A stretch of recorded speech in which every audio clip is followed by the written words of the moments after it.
So we'll call the meeting to order at 7:15 p.m. First thing is our flag salute. I pledge of allegiance to the flag of the United States of America and to the republic for which it stands, one nation, under God, indivisible, with liberty and justice for all.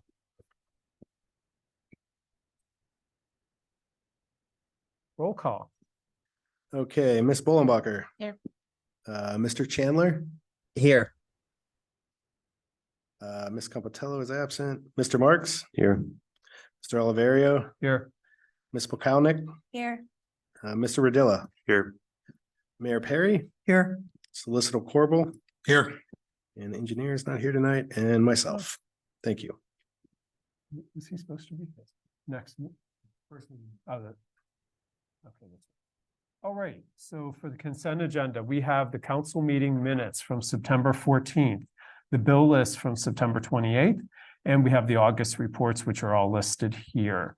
I would like to, before we approve this consent agenda, remove still the September gateway invoice because we still have not gotten all the justification on those invoices when I did an audit myself. So I would like to get a motion to approve the consent agenda minus the September gateway invoices.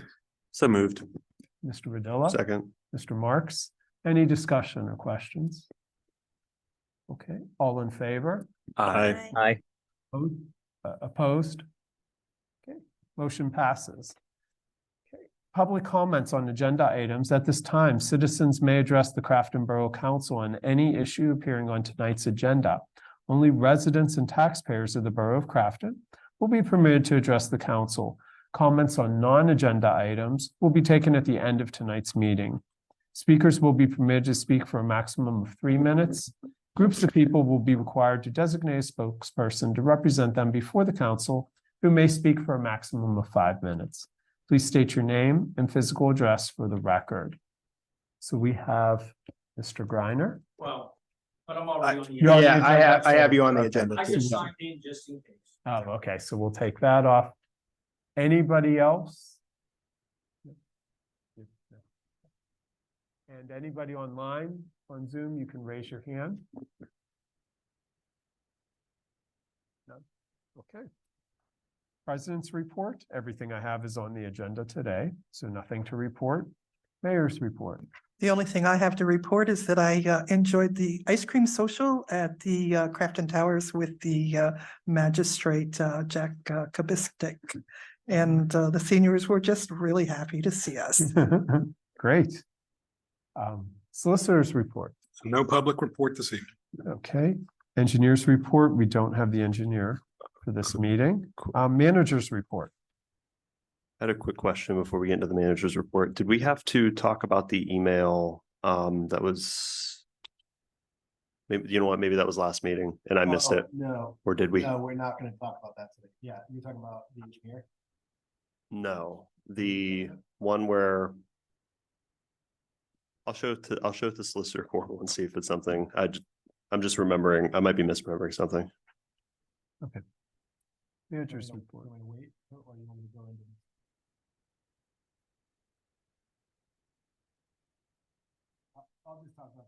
I'll mention the first thing. Just an update, the schedule for the budget process. I just want to keep reminding everybody of it. I know it's been mentioned a few times. The 2 meetings in October will start with 6:30, just as this one did. We'll start with 6:30 budget workshop meetings. And then both November meetings, one of which has been moved, the November 9th will be a 6:30 budget meeting. The November 30th meeting is actually a move from, it was actually originally scheduled for Thanksgiving. By the way, our meeting schedule falls. So we moved that to November 30th, and that will also be a budget workshop meeting. And then the last one and it should actually say budget adoption. Typically the December 14th would be the budget adoption, assuming we have not already been able to adopt it prior to that. And there's an advertisement period too. Right. For that. Right. And then so moving.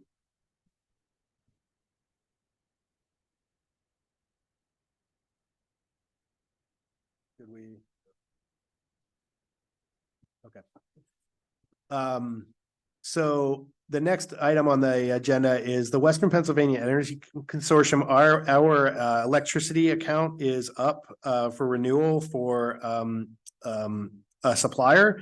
And so, and I mentioned last time, signing an agreement to join the city of Pittsburgh as a member of their wholesale energy account that was created by PWSA in the city and a dozen other municipal entities to save money on energy and lower our overall carbon footprint. So I have that agreement in hand, and I'd like a motion to permit me to enter into an agreement with NLX Advisory Services USA LLC on behalf of the borough and join the city of Pittsburgh's wholesale energy account for our electricity needs. So moved. Mr. Marks, Second. Mr. Rodella, any discussion? So this is, I'm sorry, I was distracted there for a second. So this is just gonna help drive our kilowatt hour prices down for the borough? Correct. For our operating costs. Right, this isn't for this isn't for residents, this is just for our own operational costs. We right now are on a fixed, I think it's 0.6, whatever it is, 0.06 cents. It is gonna go up from there. Everybody's going up. We had a really good rate when we signed it. So it is gonna go up no matter what. I got quotes from several brokers that were higher than what the Pittsburgh wholesale account will offer us. It isn't a guarantee. The Pittsburgh wholesale account is not a guarantee. We are basically in the open market with them. But they are able to buy, we are all able to collectively buy as a wholesale account. So we will often get lower rates, but we might sometimes get higher rates. It's going to fluctuate. But generally for the most part, they have been getting lower rates than the market as a whole. And even then brokers can offer as a whole. And they are investing in 2 large renewable energy projects, which we will directly benefit from. They are buying a wind farm and they were buying a solar farm that will, I think, accommodate 30 to 40% of their entire energy load, which is significant because Alcosan's included in this, so does PWSA. So it's a large account. Okay, so we'd be moving, you said we're on a fixed rate today, and then we just have to negotiate that every year or something? No, we will never have to negotiate it. We will be in their account. We can review it whenever we want. I'm saying currently. Oh, yeah. Currently, right now, what will happen is we'll go back to the month. If we don't sign an account with either a provider or someone, we'll go back to the general Duquesne Light amount, which will be variable and will be whatever. Yeah. So this will be better. This is much lower than that typically is. And it was right in line with what offers I was getting from brokers. But it would also be like a variable rate.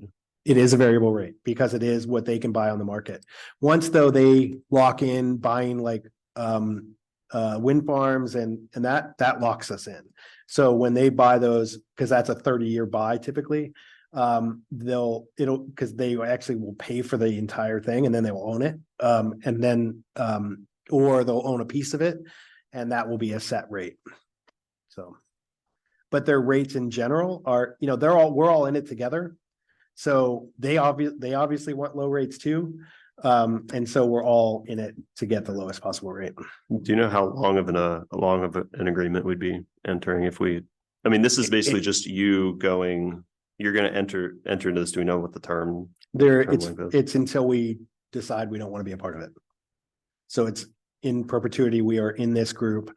As they buy energy, we get energy at the prices they buy it for.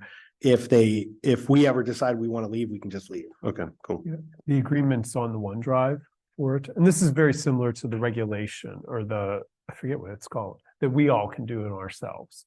So we can go and get our electricity instead of Duquesne Light for Crafton. You can choose all the different companies and variable rates, fixed rates, different term lengths. All of us can do that.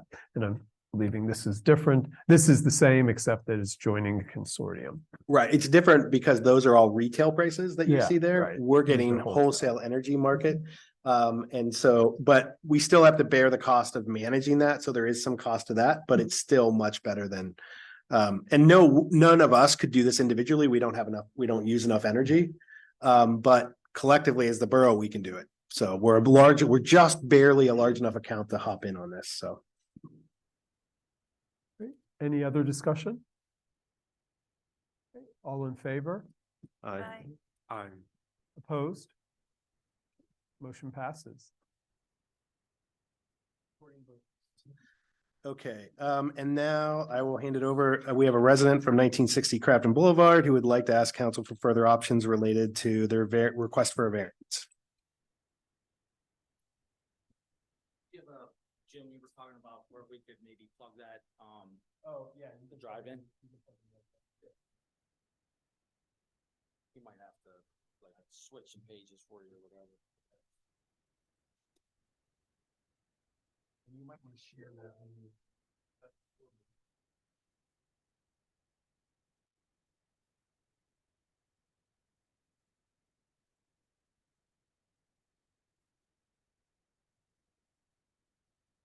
You're not installing a virus, are you? Yes, Okay. Yeah. want to try to get those rates on the electric. Yeah.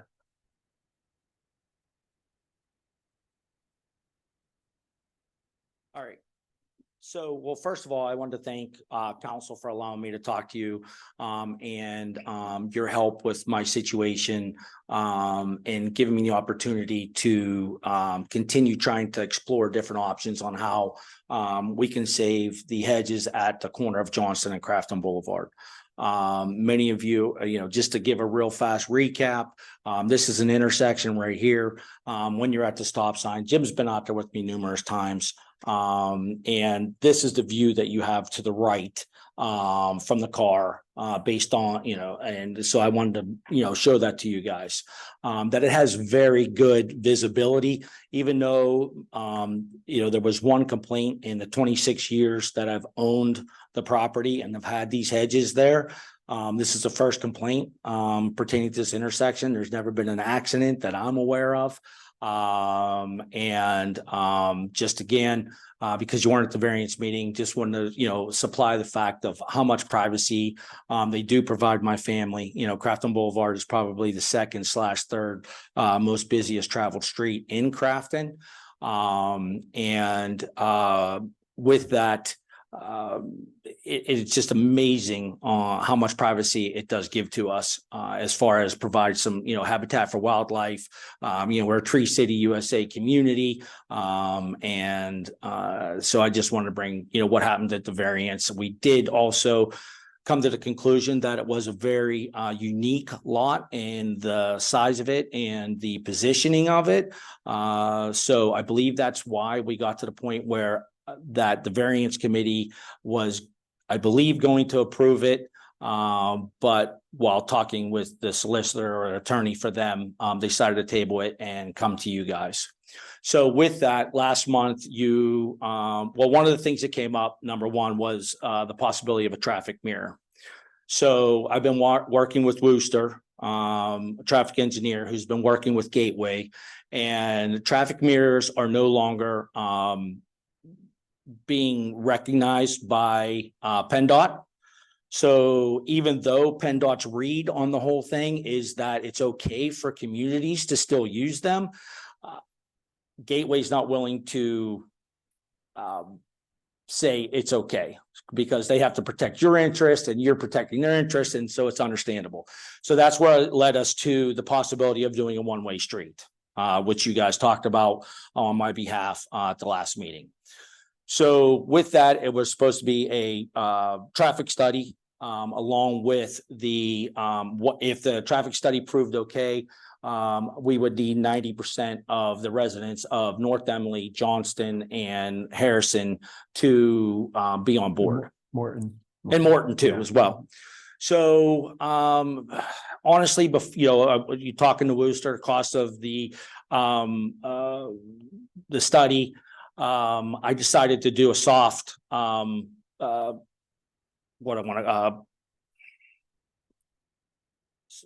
soft survey of my neighbors.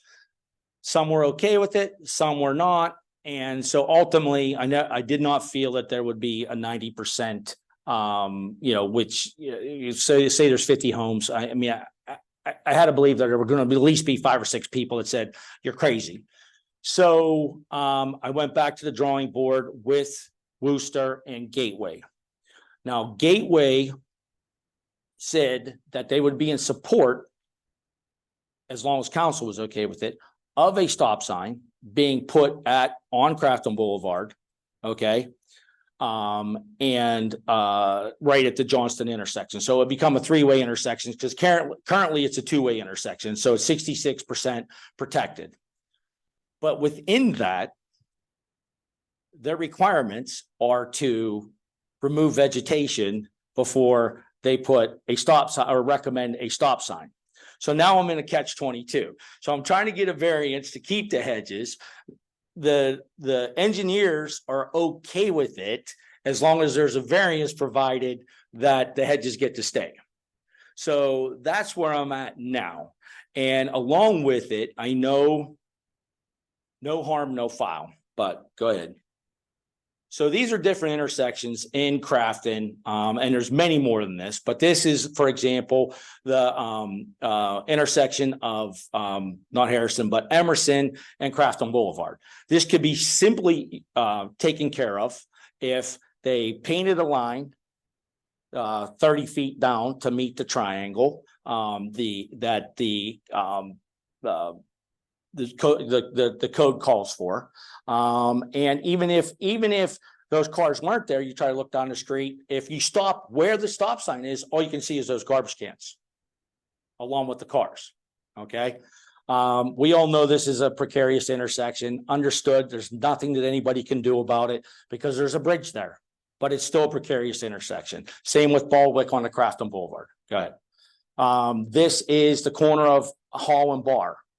Okay, you're being on, you're on, or I'm sorry, the first one is on the corner of Hall and Starrett, coming down Hall, turning right onto Starrett, and this one is on Starrett, trying to turn on the Bar. Okay, this is Elmwood and Dinsmore, and Bradford. It's one's at the corner of Dinsmore, one's at the corner of Bradford. Again, my point being is that there's precarious intersections all through Crafton. Some can be rectified, some can't, just due to the fact of, the curvature of the roads. And so it brings me to a bigger point that I don't think that it, one, I want, to work with council to try to get this rectified. Two is that with it being such an old town and the shapes of the streets, meaning the directions that they're coming out in intersections and things where there were never any homes ever built, we have to work with residents in general, not just me, because it's not going to be me. It's going to be, down the road, there's going to be somebody else that's going to have the same situation where someone's going to pull out and there's, because they weren't paying proper attention or driving per PennDOT's code when you get your driver's license, to use caution in every intersection. It goes along with some of our intersections have stop blocks in them. Some of them don't. Some have the stop sign 10 feet back. Some have them right on the street. And in all those intersections, we all, proceed with caution. And so with all the benefits of, as a homeowner, that it provides to, us with privacy and, a natural boundary for, our dogs, our kids, so forth and so on. And it also theft has been another problem, or damage. My son's truck was damaged. Someone chucked a brick in to do it. So it does give us that sense of security as well, being on such a busy corner. I mean, I know Mr. Oliverio lives in the area, and it's a really busy street. There's tons of kids, people, and so as far as the stop sign goes, going back to that, I don't really think it would be a bad idea, just for the fact of, the school's right down the street. Once you get past the bridge or across the bridge, we are not in control of being able to put any kind of devices, whether it be a stop sign or what have you, because it's city. So you have to work with city to do that. And once somebody goes through the stop sign at South Emily and Crafton Boulevard, I mean, it is full foot on the throttle, because they don't have to stop again until they get to Bradford. And my bedroom is right there on the first floor. And I mean, they're just hammering it all night long, going down that road.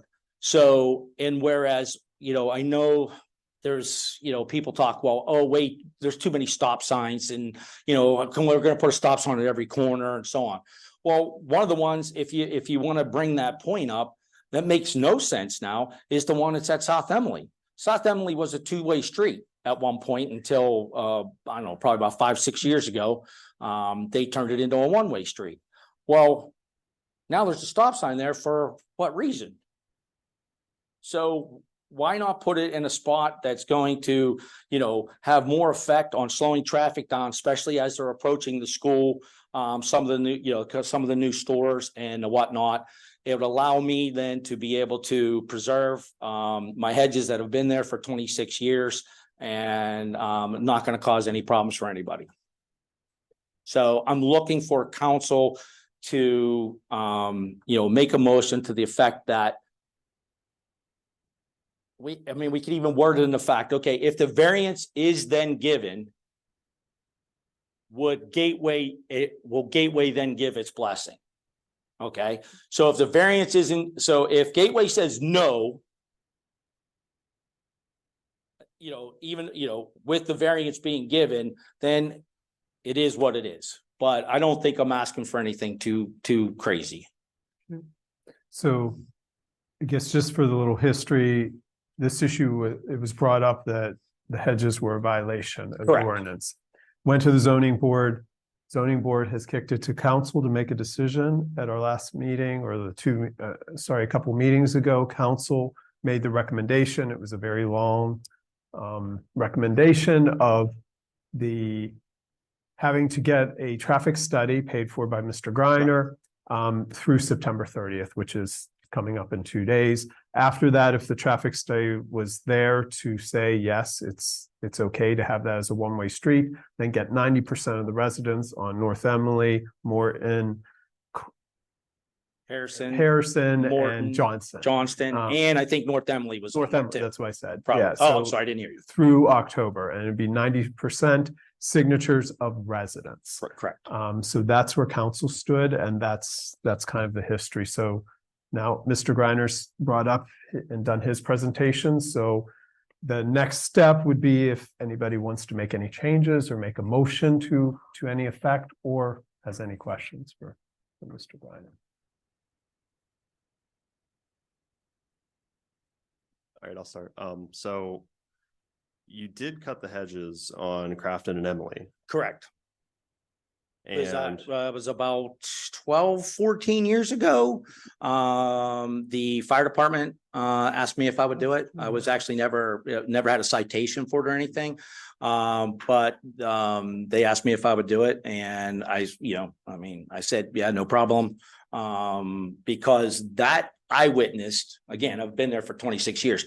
I witnessed either almost or, maybe a little fender bender, where, like it was, just, nothing ever serious. And so I saw the need for that to happen.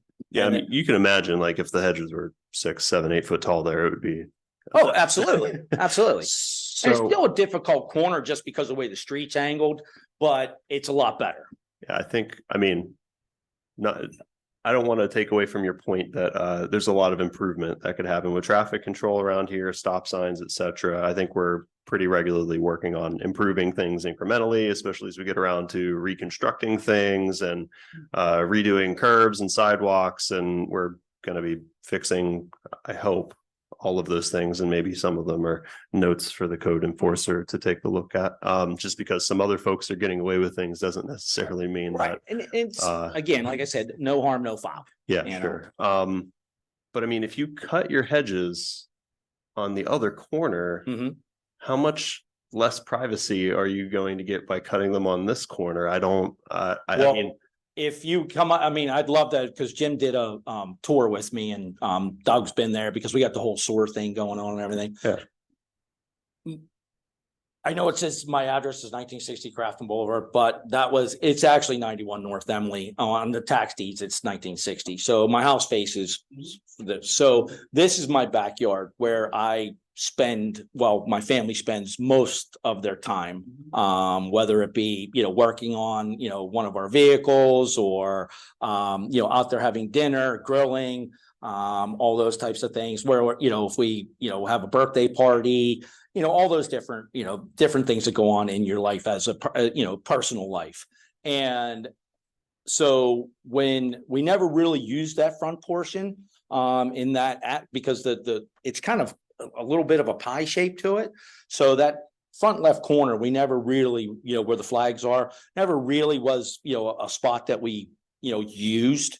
But the backyard is the part that we use, all the time because it is much more private, because you have, the Hicklings, the two carriages houses right there. So there's really no one beside us. That's where our sport court is, that we put in a few years ago. And so it's where my daughter and his girlfriend and my wife, they lay out, they tan, all the things that you do in your backyard generally that, we all, I don't know how many people have fences in their backyards or whatever, but, for privacy from the neighbors. And that's what these provide. And they don't fall into that, even though the sight distance, I mean, you can see all the way down to Hawthorne and the driveway coming out up there, even though the person who was driving may have not been paying proper attention that did complain about this. I don't know if it was a resident. I don't know if it was somebody from another town that got lost, an Amazon driver, what have you. But because they complained, Code of Zoning had to come out. It doesn't fall into what they call that 90 or what was it, the 30-degree triangle or whatever. Clear sight triangle. Yeah, 30. Yeah, clear sight. It doesn't fall into the 30-foot clear sight triangle, and hence, that's where that's norm. I mean, in most cases, someone could come up there and say, "Oh, well, no, you can see pretty dang good." I mean, at the variance meeting, I had 30 some of my neighbors that said that, that drive it all the time, that they don't have any issues. I also talked to a bunch of the neighbors over on Harrison, because I do know, several of them, and generally they don't have a problem, and they probably only use this road maybe 50% of the time, because the rest of the time they're usually going to the shopping center. So they'll go on Morton, cross over onto Warren, and then go down that way to go, to the thing. So there's not much traffic. And, we have a picture. Matter of fact, if you, on any given day, you go to that street, every car is facing down, every car.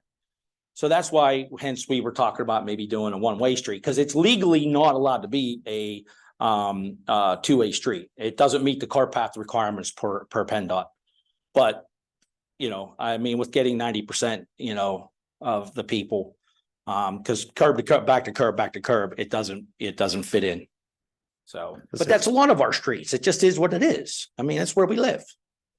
As I say, they're all parked on one side because they have to. That's right now. They just changed that. It used to be a two-way street with Right. parking on both sides. And then the fire department did their, their whole study where, what streets were, treacherous for them. Yeah, I don't know, just Mr. Greiner, I Yeah. have a question. Sure. Is there something unique or peculiar about your property at this corner that would preclude you from adding additional landscaping outside of the clear sight triangle to provide the privacy that you wish to preserve? Yes, and I believe I proved that at the variance meeting. And what is that? Well, first of all, I have a child in my family that suffers strongly from anxiety, and this gives that person the privacy to be able to be in the backyard and not be bothered. Okay. Two, also again brought up, excuse me, the whole thing about that it does provide security to our home. It was also brought up at the meeting and identified by the gosh, I can't remember who actually said it, but it actually is an odd shaped lot, the way that it is shot, that it sits and situated. And therefore, they felt that by removing those hedges or cutting them down, that it did create a situation for me as far as privacy and safety. So the law requires you to prove that there's something Mhm. peculiar about the property, not about individuals that live there and I their understand medical that. conditions, et cetera. Mhm. So is there something peculiar? Because I've looked at aerials, et cetera. I don't see why you couldn't put a fence. You could put additional landscaping, plant new hedges, just so Well- it's behind that clear sight triangle. Is there a Well, reason again, why you can't do that? Well, I mean, there's several obvious reasons. Number one, I would lose 450 square feet of my yard. Number one. Right, I understand that, Yeah. but that isn't a understand that. peculiar I understand that. You're looking at the topography, you're looking at Mhm. something along those lines. Like, I understand that you're going to lose if that's what you say you're going to lose, I'm not going to challenge you on that. But, the rules of our ordinances are the rules. Correct. And, in order to legally obtain a variance, you have to prove that there's some peculiar Mhm. situation with your property. Right. And that doesn't include losing it. It doesn't include the conditions of people that live on your property. And I understand that. And the variance board, okay, found that I proved my point enough, but they tabled it just for the fact that they wanted counsel, and it was the attorney and the solicitor that tabled it. And because it was a 3-0 vote, I know that, and it was tabled so that now council could get involved and then give suggestions, because they did not want to go out on the, they didn't want to make the move. They wanted to do the CYA. The solicitor did. Well, that's not my understanding as to exactly why it was kicked to council. Okay. Just from the perspective of, even if those 3 people would vote to grant you the variance and you didn't meet the legal requirement, this body can file an appeal I understand to that. Common Pleas Court, and Judge McGinley is, she's pretty straight and narrow down there, and she's going, in my view, reject the decision of the zoning hearing board if they were to grant you variance, because you haven't proved your case. So that's why I'm asking you if there's something that I'm missing, and it sounds like I'm not. Well, I would think Thank that you. I would think a medical situation would be it and It's foremost. peculiar, strange, unique about the property, not the people Okay. that live there. All right. Yeah, Well, I think in it rephrased, is there some reason you couldn't, where I've very approximately drawn a red line on this map here, to achieve the 30-degree 3-point whatever, add hedges, a fence, some other privacy mechanism, and then trim your hedges to 3 feet or whatever the regulation is to meet the visibility requirements, and then still maintain your privacy without affecting your family, your kids, etc. well, Jim and I were out there together, and again, I believe, based on the we just kind of stepped it off. I mean, yes, we had a large tape, but yes, it could be done, but you can see that this is a big portion of the yard that we do use, and I would be losing approximately 450 square feet a yard, based on mine and Jim's calculations.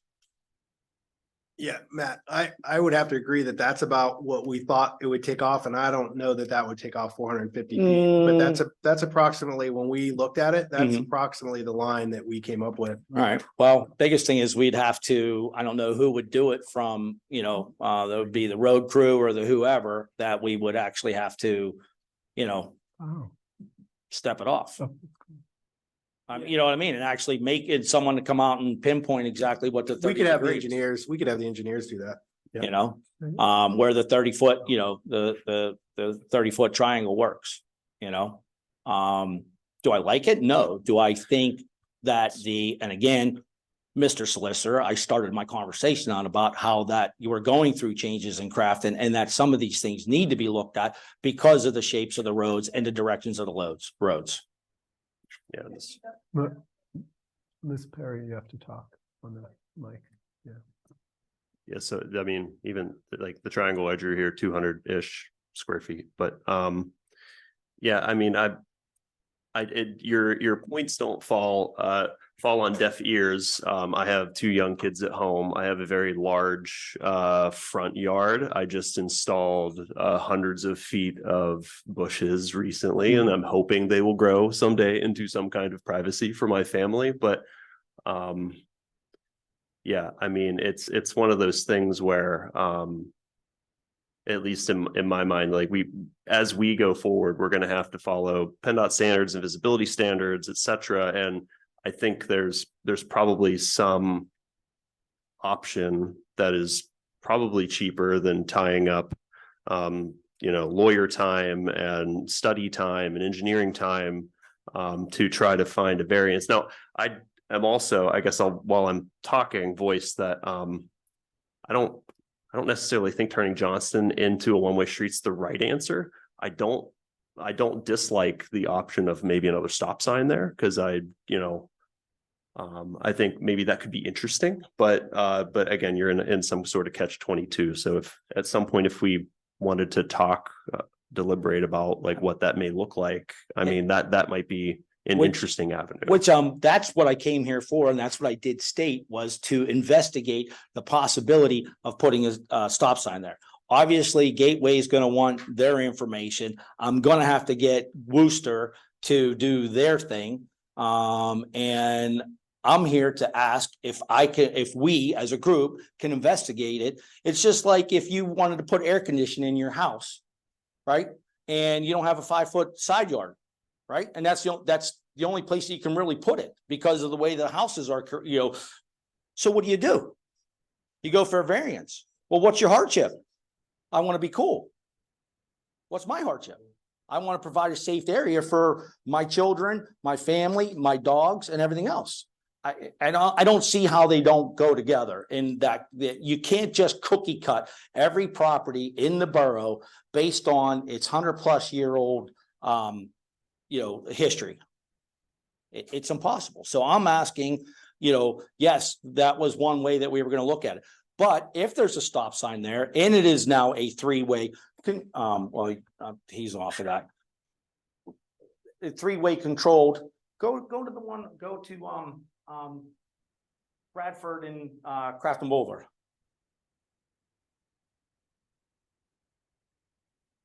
The one that everybody loves the house. It's beautiful. Their hedges are gorgeous. It was the last one I sent you, McLean. You didn't put it in there. So anyhow, you go up Bradford and you come to, which I think was awesome that you guys put a stop sign in there. And it is a controlled intersection, but you can't see.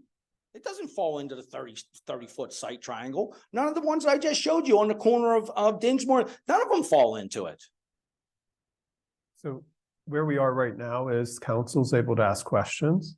So does anybody have any questions about what Mr. Greiner said or anything? Like we said, the council has made a decision at a prior meeting, and that decision had some guidelines with it. Right. So right now we did not hear this during that meeting, but we're hearing it now. Council has the opportunity to ask any questions and or make any motions. If not, with the council decision was made at that prior meeting stands. And right. And ultimately I'm asking to amend that original okay. I just clarified that. So. Right. I'm saying, and to investigate a stop sign. I want to make sure everybody's on the same page. Your ask is add a stop sign. So before the option was to make a one-way street. Only if we don't. Cutting down hedges. And just to emphasize from that meeting that happened a couple meetings ago, council's position on this was public safety #1. So coming out of that intersection, if people are in an accident because somebody comes down Crafton Boulevard and hits them, that is the public safety issue of that. And we're at a point too where you can't read the street signs really much either. They're starting to get obscured. So right. So that was why the decision was made by council to move it. It was focused on public safety and the ordinance. Right. So that's where we are. So are there any more questions, or would anybody like to make any type of motion? Yeah, so I mean, what could we do if we wanted to deliberate on adding this would turning this into a three-way intersection? I'm getting a three-way stop, right? Because we have a stop from Johnston coming onto Crafton. And then the proposal would be to add stop signs both directions. Now, there's one on the other side already. There's right on that right. There's one to the left. When you go out, there's one to the left. Yeah. Right there. So we're saying we would only be adding one stop sign Correct. for people coming on Crafton heading towards the school, Crafton Boulevard heading towards the school, right at this intersection. It would be. And there is a stop sign right before that on the, About 500 yeah, feet. on South Emily. Right, but Yeah. the proposal would be adding one, right about on this Right post about where that pole ish. is. So right about here, where it's like, okay, now traffic is instant, they have to stop here at Linwood. They have to stop Crafton Boulevard. just Linwood, and then they come all the way through.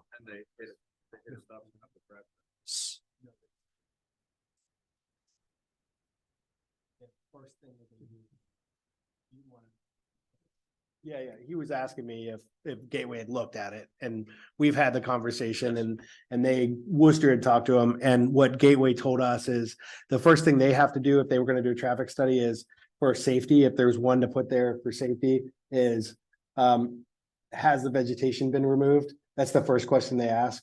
And we talked about it, and that's what they're gonna come back and say, because that's what, they're gonna have to follow the rules. And that's what they've said to us. How's the vegetation? So in order to install a stop sign, you have to meet the PennDOT warrants, they're called. And so what Jim's referring to is in order for Gateway to be able to place a legal stop sign there, or to recommend to the Borough Council to put a legal stop sign there, it would have to meet the warrants. And if the warrants include the removal of vegetation before placing the stop sign, then we'll never be able to put a legal stop sign there. So you would have to remove the vegetation before you place the stop sign. So it seems to me that we're going to be right back where we are today. When we say remove the vegetation, are we proposing that 3 foot. if you could lower it to 3 foot height, then we could theoretically have Gateway propose a stop sign. This body could theoretically deliberate and vote to pass to add a stop sign, and then you would just have to let your privacy hedges grow back up to In theory. in theory. But I mean, yeah, but I mean, and we're saying there's, because of the rules that Gateway has to operate by. These are state regulations. They're called the PennDOT warrants for stop signs. So you have to meet all of the warrants.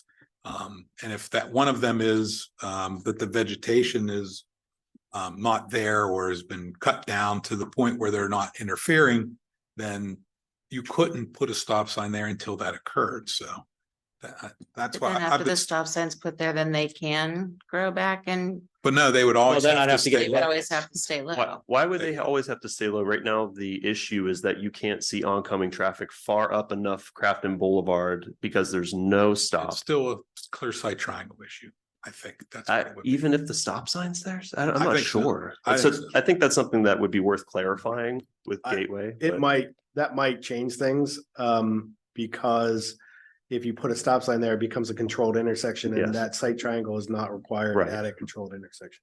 Then a variance would still be needed for them to grow back to the height they are now. No, No. If what Jim's saying is correct. yeah, so if what Jim's saying is correct, then no. So I mean, what can we do? I mean, I'm happy to make a motion. I just need to know what, to see if we could work with Gateway, figure out if a stop sign there is possible. And I can't say that, I will say that that's the first thing that they said, but they haven't looked into it any further, so I just want to be cautious that if we do agree to go that, if this body agrees to go that way, and they find something else, some other reason that Sure. it doesn't. It is what it warrants- is. I mean, at that Right, point. right. I mean, I just want to warn, 'cause I I have no idea. But we do know that the first warrant, they didn't meet. Okay. So that's why I've said that, I know that this body typically takes their recommendations for these things. So My So under, to do this, I'm sorry, go ahead. I was gonna say, so to do this, what would the cost be for us? But we would have to bring engineers out to survey and that type of thing. What kind of cost are we looking at to figure that out? I'm not sure what a traffic study of that type would cost, but I'm guessing a couple $1,000s. But I don't know if you have an idea. There's also been expenses through the zoning process. Right. And a solicitor, so the borough residents have been paying a lot for this right now. Thousands of dollars are going into this right now. I did also pay the $500 to, for Right. it, so that The goes borough to it too. the borough residents are paying for these studies. Our hearing board expenses have already topped $3,000. So. Okay. So I know, Ms. Perry, you had a Yeah, comment? I just have a question for you, Matt. When we saw that line drawn and I know you're talking 450, but when Justin did it and then you did it to the outside and it came up to 200, but you don't have the use of where the hedges are now, so it's even less than that. So I'm wondering whether 3 8-foot arborvitae at that angle. Right, no, I'm with you on that. And that's Yeah, I why, mean- that's why I'd mentioned about maybe, Randy's in my yard every day. I don't know if he can help me or not. Randy from Gateway, Right, for us to actually find the true, right, and where that would actually bring us, right. Yeah, because I gotta tell you, we put, the arborvitaes that we Oh, put yeah. in, they were 8 feet less than 5 years ago and Yeah. they're 20 feet now. So we have one we planted at the bar. I think in 2 Yeah. years it grew. from- Right. To probably. Yeah, so 8, 9 you, feet. you put one in that's as high as your hedges now along Yeah. there. At the end of the day, that almost seems like the best way to go and might give you, at the end of the day, even more privacy. Hmm. Right. Any other questions or discussion? So can we? So I guess tell me what I can make a motion for here. I don't even know where are we at in this decision? We could direct you to just talk to Gateway to see if it's possible. I know we want to talk about how much we've already spent in zoning hearing, right? And maybe some folks feel that we should abandon it altogether to stop spending money on it. I'd be curious on how much more we'd have to spend to put a stop sign there, because if we could save what we've spent and make it useful to some end that is ultimately useful. I wouldn't hate a stop sign at that intersection to make it fully controlled. I have kids that go to that elementary school. I see lots of families walking up and down that street, and you're not wrong that it's probably the second or third busiest street in the borough. So more speed dampening is not in any form, I think, is at least welcome from me. So I'd make a motion to direct the manager to talk with Gateway to see if there are potential next steps to add a stop sign at Crafton Boulevard in Johnson. Well, I would start by saying Johnston. if you were gonna do that, you would have to require Mr. Griner to first cut his bushes for there to not be that, because I already know that the first warrant isn't met. Right. So you'd have to meet the first warrant. Now, it was Right, brought after to my attention through Yeah. my engineer, again, and I said this in the very beginning of the meeting, that if the hedges were at their 3 feet, Gateway would not have a problem Adding a stop sign. adding a stop sign. So Now, how do you feel about potentially cutting them to get Gateway to unblock themselves to potentially add a stop sign? I wouldn't have a problem with that. And I'm fully aware too, that if we need to, Jim's made it completely, transparent to me that if there is a traffic study that needs to happen for that, and, that I would be responsible for it.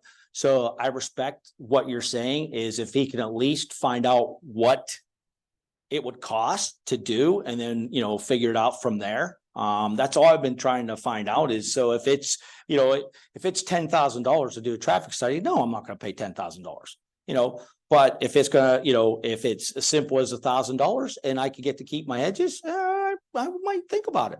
We don't need a motion for Jim to call Gateway to find out what it would cost and communicate that to Mr. Griner. So moved.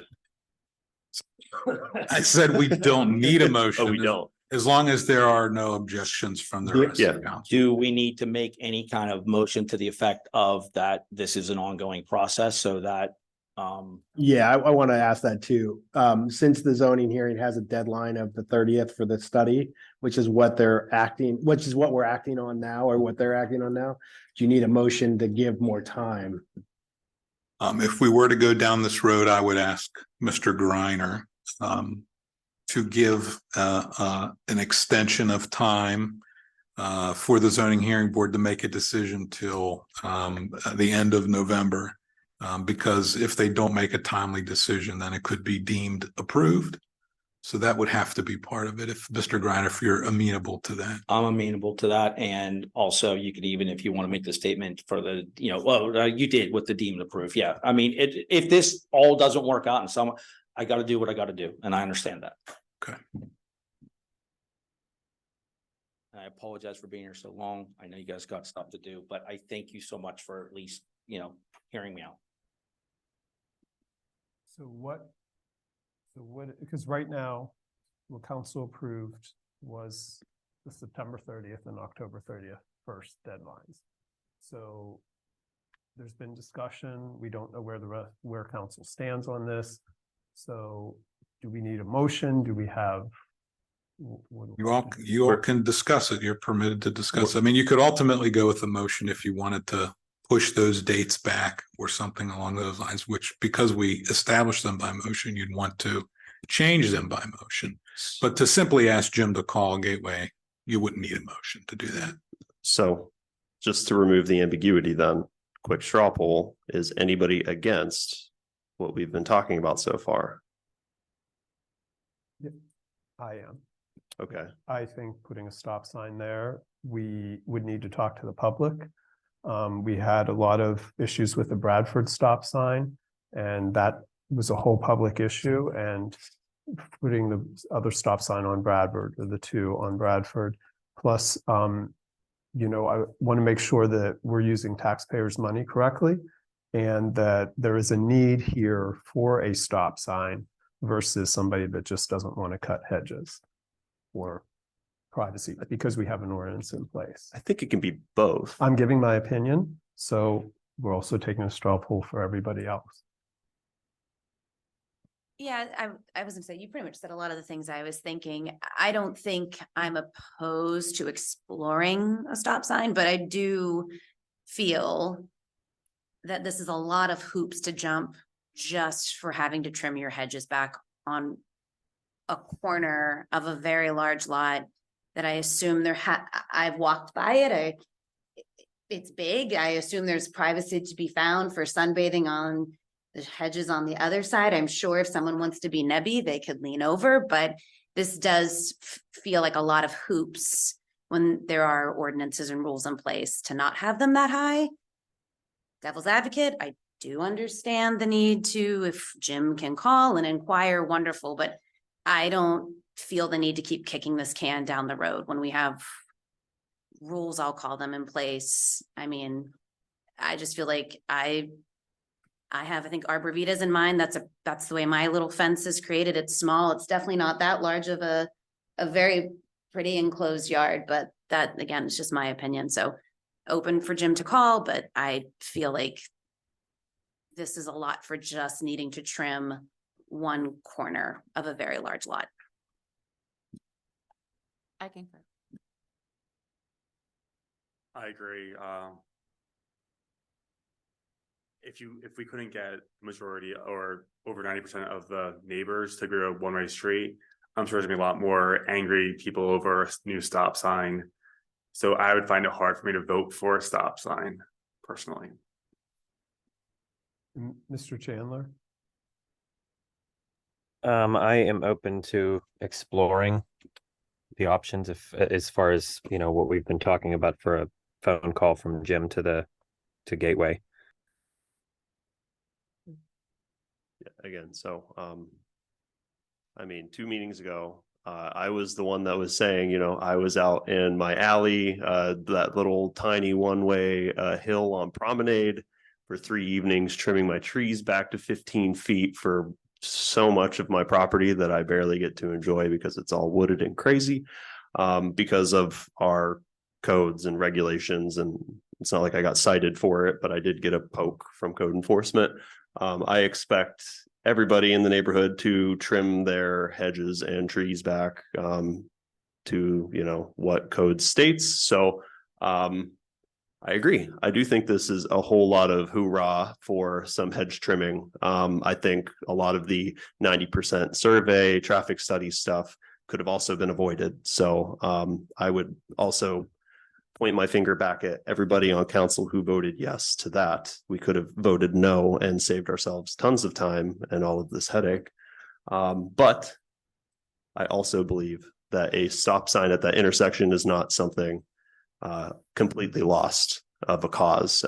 We can point to Bradford and say we had a lot of heartburn there and we had community feedback, and I think we should go that route and get their feedback.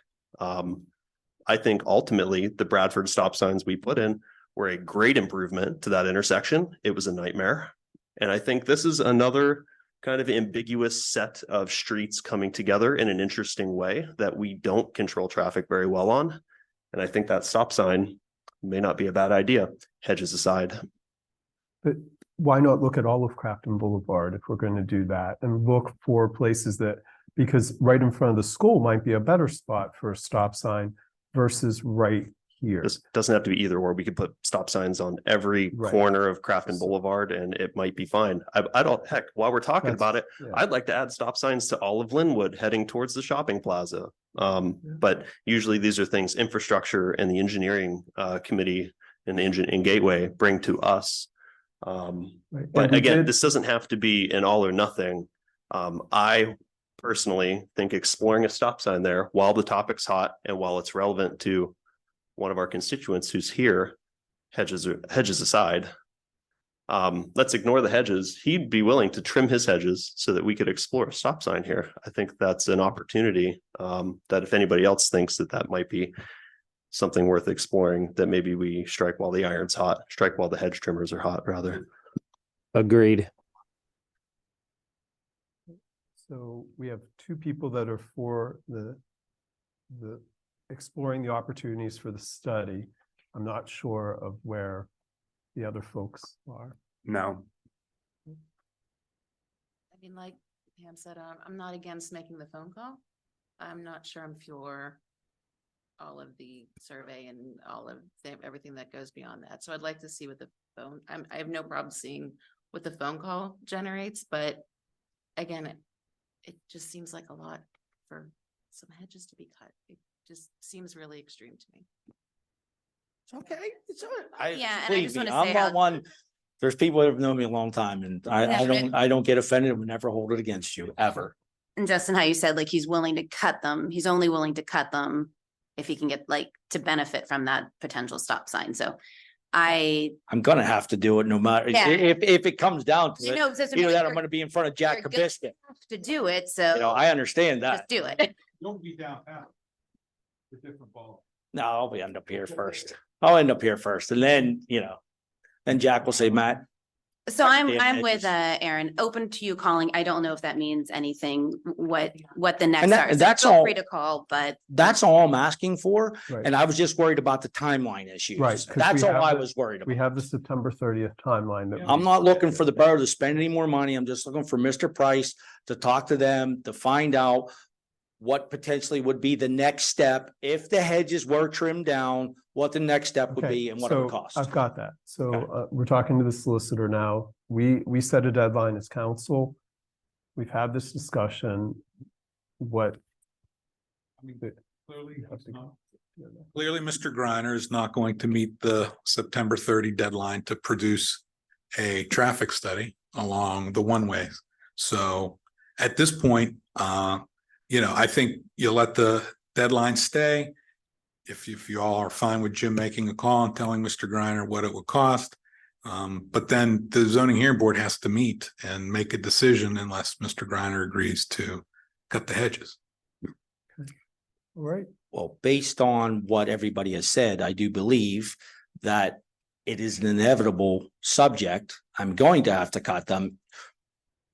Even if we're get a stop sign, then I could let it grow again. So, I mean, it sounds like, it doesn't sound like without your support, the variance board isn't going to give me the variance. So therefore, I'm going to have to cut the hedges anyhow. So if I do it now, before the, I mean, the deadlines and everything like that, I don't really think the deadline will end up coming into any kind of effect at this point.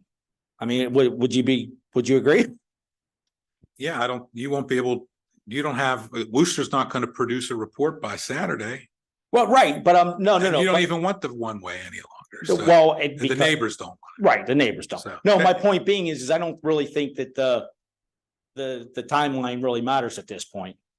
No, I think you won't meet it. So that's why I think you either cut them or we have to get the zoning hearing board together ASAP and they can make their decision. Or do we have an option to help kick the date out? No. No, okay. So I just have to go to my zoning hearing board meeting in, next month and We have to check the deadline. I don't know. I think it was October, I think it was October 30th or something like that, wasn't it, Jim? Well, there was two parts to it. The first part was September 30th. Right. And then the second part was. But the zoning hearing board has to, once they close the hearing, which I don't think they closed the hearing. No, They have not. It's still open. So, we should get them together as soon as possible, but we could talk offline about getting that scheduled. If it needs to be earlier than their regular scheduled meeting in October, we could do that. I mean, it's good another month, another week or two is gonna, to get people to have to come out, I mean, another week or two of their scheduled meeting I don't think it's gonna be a really big deal, so. Okay. So that's that. Thank you.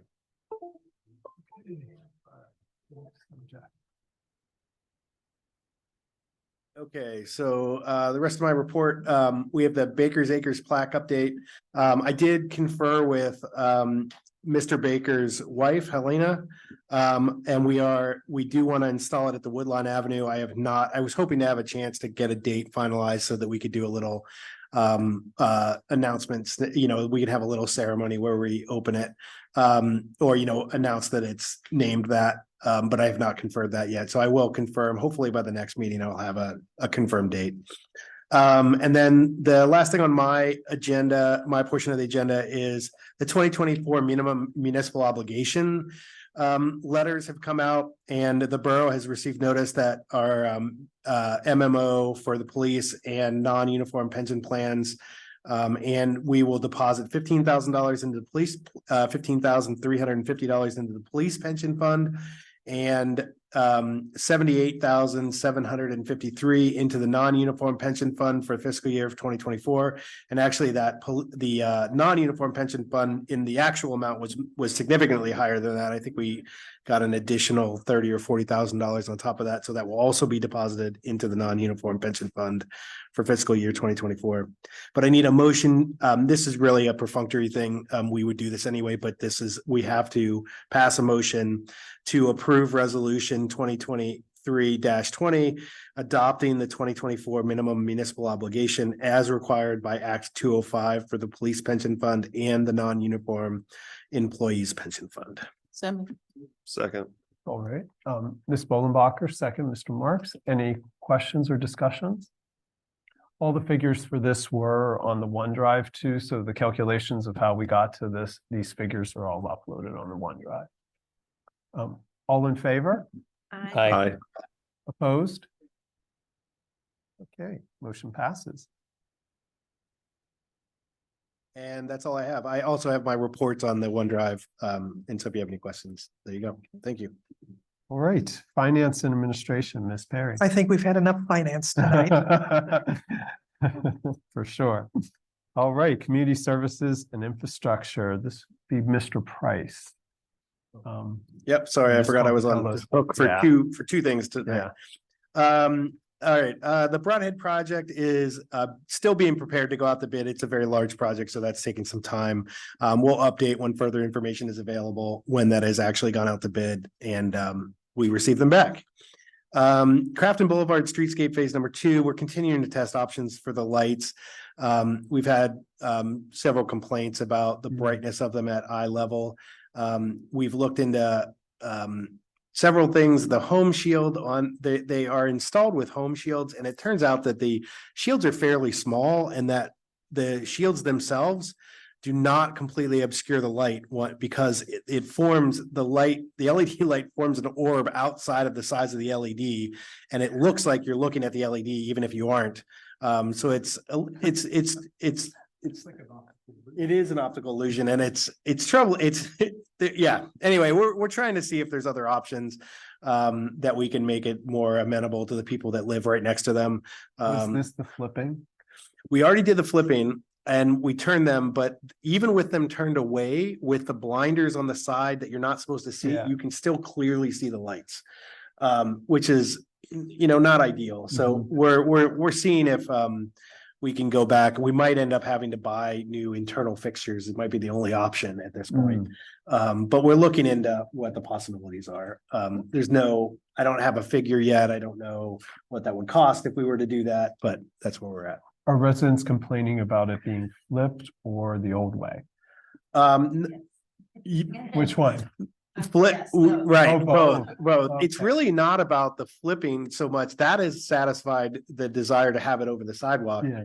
More so now is how visible the light is at eye level. First off, when you're driving down the road, you can see it at eye level. I think Justin complained about it. Mr. Marks complained about it. Others have complained about it. And the other is when you're in your house and you're, on the side of the road, you can see the lights pretty clearly. As if they are, you can actually see the physical bulb almost. Even though you're not seeing the physical bulb, it looks as though you can see the physical bulb. So it's a little misleading. I think I don't think any of us were here when the decision was made for that, but didn't the engineers know that this is where the lights should be? I don't know. Well, I think this is where I'm, and I'm working with the engineers. The light is shining on the ground where it's supposed to shine. Mhm. The problem is the fixture itself does not hide the lights up into the fixture. And so it's almost like having a light bulb with no shade on it in your house. And so it is annoying and it isn't ideal. And I don't know how you would have known that until you installed the lights. And that's kind of the part of the problem that we're dealing with is the optical illusion that's happening is you wouldn't have known until you installed them because all the numbers look right. Everything looks as though it was supposed to look, but in real life, when you put it in real life, it doesn't work that way. I do remember there were a lot of questions about it. And, Gateway did say, yeah, they'll be fine. Well, that's what they've told me even after getting the complaints. Yeah. So it's, Yeah, we're trying to no, figure it. I'm not suggesting that they are fine. I'm not. But I do remember that there was a lot of discussion about those lights. And I think those lights are gonna be here when I'm gone too, still be an issue. I don't know. Are they the same lights up on Bar and the other locate where they put the new LEDs? no, I think those are different ones. Those are different. Okay. Yeah.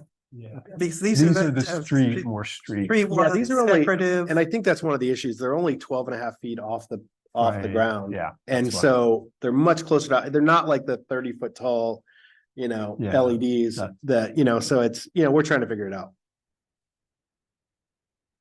Okay, with that being said, any other questions on that before I move on to the next? No, okay, the multi-municipal zoning project update, the public engagement website is still live. I did get notice from somebody today that said the links on the mobile site are broken, so I'm gonna look into that. The steering committee met, we are meeting again on October 11th. They've really been digging into the details, so it's been good. We've gotten a really good review of it. It probably will take 2 more meetings before we put it out to the public. And just to be clear, there are several residents on that committee, including Mr. Griner is on it and several others. So there are several people, public on it. We're just working through the details on it. And then once we get through those calibration details and it's ready for public view, and then the public will have several opportunities to give their input on where that zoning project is. Pool bathhouse, bids were approved on August 24th meeting, as I mentioned, and the work is set to begin on Monday, October 2nd. And as a matter of fact, they got the keys. They MA Dunn, the main contractor, picked up the keys today. So they're actually going to be in the building over the weekend, but they won't start any work until the 2nd. The Brick Street survey, the Crafton Planning Commission asked council to have the administration put out a survey asking residents how they feel about brick streets.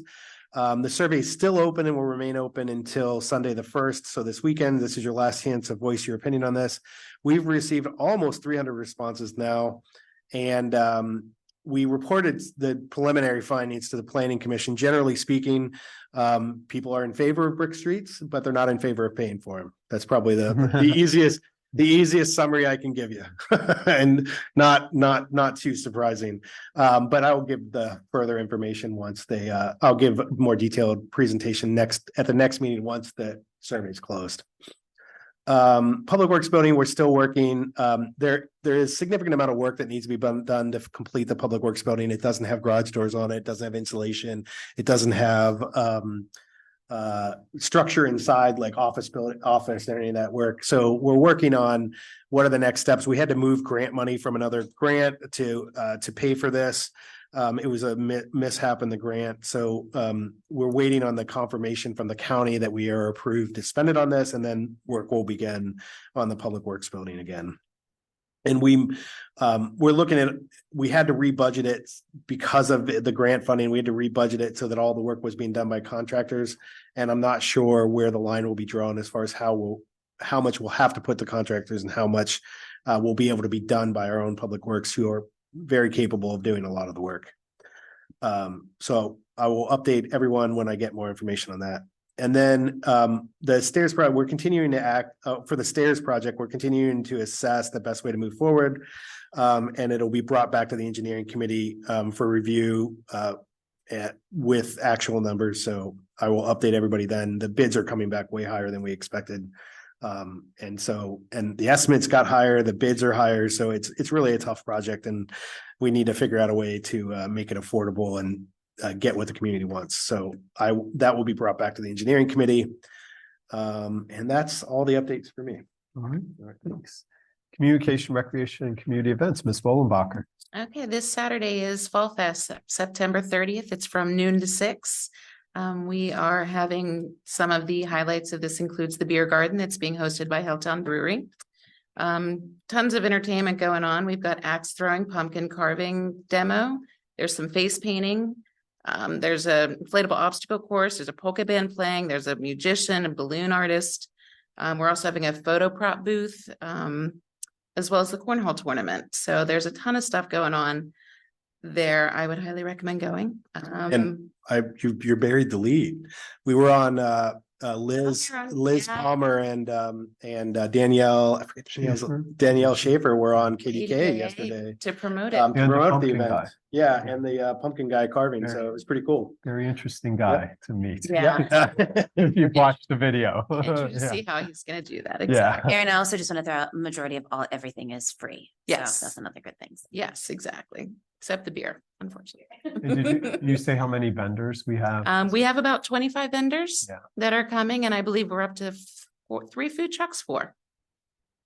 I'm going to go between 3 or 4. Last meeting, I think we were at 3. We may have had one more, but yeah, Yeah. lots of vendors. Yeah, so there's going to actually be a ton going on for this. Also, mini golf will be open for the duration of the whole day. They're typically only open from 7 to 9, but because of the Fall Fest, they'll be there all day long. So you can go take And it benefits the local Catholic, church. whatever St. Philip's is Yeah. called now, but since it blended with St. Margaret's. So, but yes, it will benefit them. Also in October, we have the Haunted Halloween Tour. They are still looking for some homes to participate. We have gotten a few, but we're looking for a few more. And the final stop on that will also be the mini golf. So we're trying, get people golfing before it gets too late in the year. So if anybody's interested in putting their house on the tour, we really are just looking for people who have really cool decorations. We can help you create a story and that sort of thing. So You do. well, then it's time to return. Yeah. But yeah, so There you go. So if anybody's interested, please go to our website. You can contact us, the rec board through that. I had mentioned the golf, but we actually are gonna have haunted golf every Friday and Saturday through October from the hours of 7 to 9. It'll be $2 for a round. And that's pretty much upcoming. After that is December events. We have Light Up Night coming on December 2nd. More details to come on that. And we are bringing back the Christmas house tour, partnering with with Crafton Heritage. They have a bunch of homes, but they're looking for more. So if anybody's interested in being part of that as well, please go to our website at Crafton Borough and let us know. And that's about it for the events. Next up, the Crafton Park digital sign. It has been installed and the fixtures are being finalized. So hopefully that'll be a done deal in the next, couple of it's on. weeks. It's on. Yeah, it's actually on. Yeah. Is it? it is, Oh, I yeah. didn't go past it in the last day or two. All right. Well, then drive by and take a look. Yeah. And then the final topic is the newsletter. We did move it up a little bit from previous meetings for announcements. So we actually would like to get it out in late November instead of early December. So instead of articles being due November 1st, we'd now have them due on October 16th. So I believe requests have already been sent out and we're just looking for everybody to comply. That is all. Thank you. And on the digital sign, we want to thank the Rotary for their donation of the digital sign. Absolutely. And remember that bricks, the red bricks on the digital sign were actually Crafton street bricks that have been repurposed to the sign. So it's pretty cool to check it out. You can visit it on Saturday and touch it if you want to touch it. If you miss those brick, if you We miss can those, add that on the activities. yeah, if you miss those brick streets and you don't want to pay for them, they're Right. right there at the They're right park. there. You can Go check them get out. a picture. Just go touch visit it. the sign. Yeah. Get a picture with the sign Saturday. Yeah. Okay, commission vacancy, Mr. Chandler. Yes, not a lot to report tonight. We do have a couple open positions still. If you are, or anybody you know are interested in applying, please do so at craftonborough.com/commissions. We have a civil service commission alternate seat open, a rec board opening, and a zoning hearing board opening alternate currently, and 3 upcoming rec board seats as well. I will say that we do have 2 interviews scheduled for the rec board in the next week. One of them tomorrow and one is going to be scheduled for next week as well. So hopefully we will be able to have that seat filled by the next meeting. Other than that, that's all I have. Great. Thank you. Council of Government, COG, Ms. Bollenbacher. Okay, they did meet for the first time since the summer break. They did have a guest speaker from the airport who talked all about all the new upgrades and updates that are going to happen with the rebuilding of the airport. And that's supposed to all be up and ready to roll in March of 2025. It was actually a pretty interesting conversation, all the different technologies and things that are going to be part of the airport, not just the airport themselves, but they're actually renting out space for startups and things for their technology for robots, and they're going to be testing them out in the airport like cleaners, and they're going to have robots like bring you food into your gate and things like that. So it's actually kind of a really interesting conversation. The next meeting, they actually had to move it. It's going to be Wednesday, October 18th. So it's just going to be a day prior to the normal third Thursday of the month, so it will be the Wednesday, the 18th at 6:30. It's going to be in Stowe Township this week or this month. And just FYI, I might need someone to go on my behalf. So if I do, I'll let y'all know if anybody's available. I'll let you know as soon as I can. Maybe check as the backup. What day is that?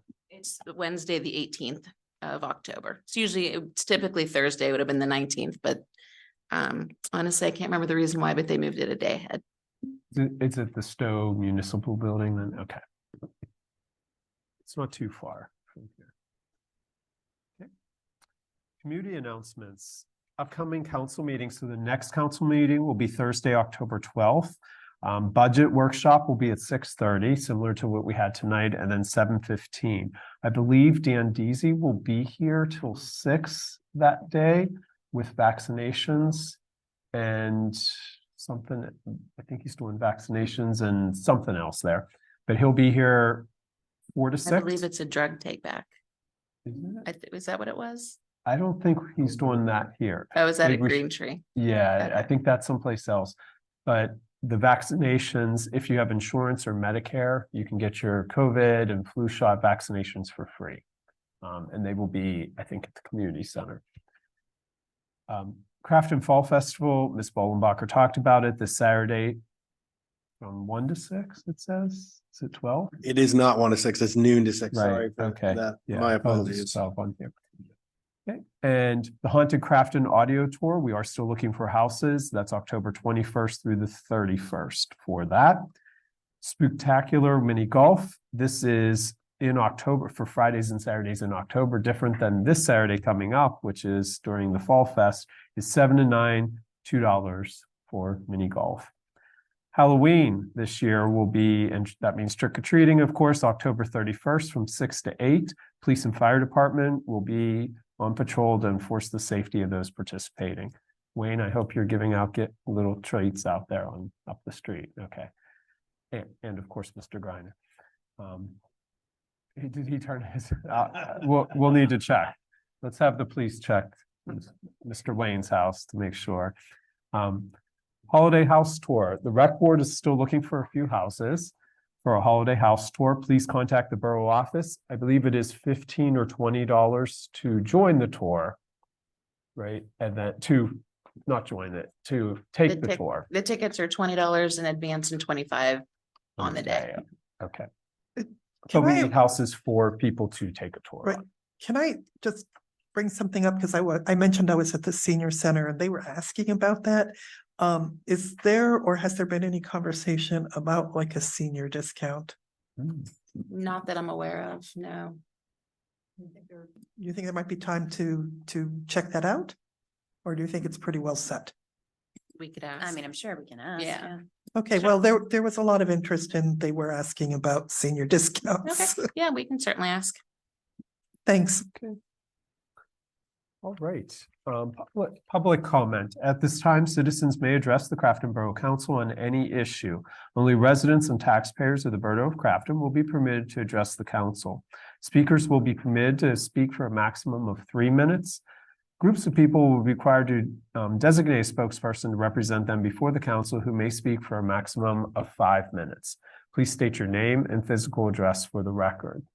You can raise your hand. Okay. Anybody on Zoom? Nope. Nope. Okay. Anything else?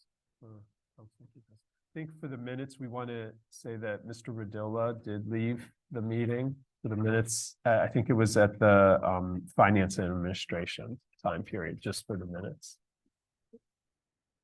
Anything else? All right, meeting is adjourned. Thank you, everyone.